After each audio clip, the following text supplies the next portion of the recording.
அனைவருக்கும் வணக்கம். இப்போ நம்ம இந்த வீடியோவில் என்ன பார்க்க போகிறோன்னா 7ஆம் வகுப்பு தமிழ் பாடத்தில் முதல் பருவம்கான கொஸ்டின் பார்க்க போகிறோம். இது ப்ரீவியஸ் இயர் கொஸ்டின். இந்த கொஸ்டினை மாடலாக வச்சு நீங்கள் படிச்சுக்கோங்க. இதுலேருந்தும் நிறைய கொஸ்டின்ஸ் வரதுக்கு வாய்ப்பு இருக்குது.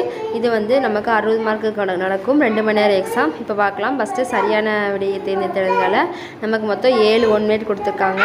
7 ஒன்வேட் நல்லா பார்த்துக்கோங்க. ஒளி வரி வடிவம் டேஸ் ஆகும் எனது எழுத்து. தமிழகத்தில் புலிகள் காப்பகம் அமைந்துள்ள இடம் எனது முண்டந்துறை. யாண்டுனா எங்கு.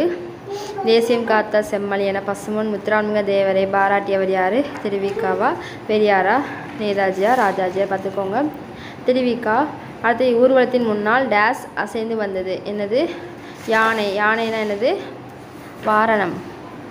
அடுத்து வாய்மை எனப்படுது என்னதுன்னா தீங்கு தராத சொற்களை பேசுதல். அடுத்து பொறுத்துக கொடுத்துருக்காங்க. நமக்கு 4 பொறுத்துக. பொக்கிசம்னா என்னது? சாஸ்தி, மஞ்சு, பந்தன். இது நமக்கு போலி வரும் பார்த்தீங்களா? முதல் போலி. ஜாஸ்தினா என்னது? மிகுதி. அப்படின்னா மித்ததெல்லாம் என்னென்னு பார்த்துக்கலாம்.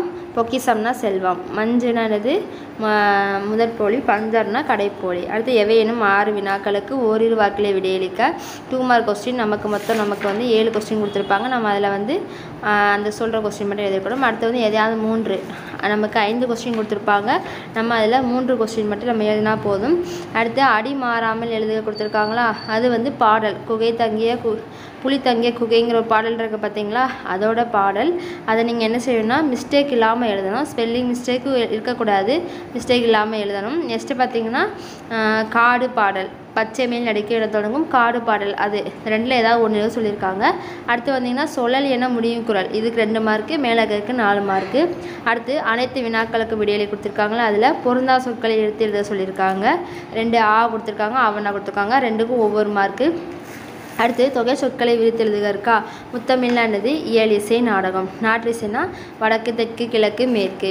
அடுத்து எதிர்பாலுக்குரிய பெயர்களை எழுதுக.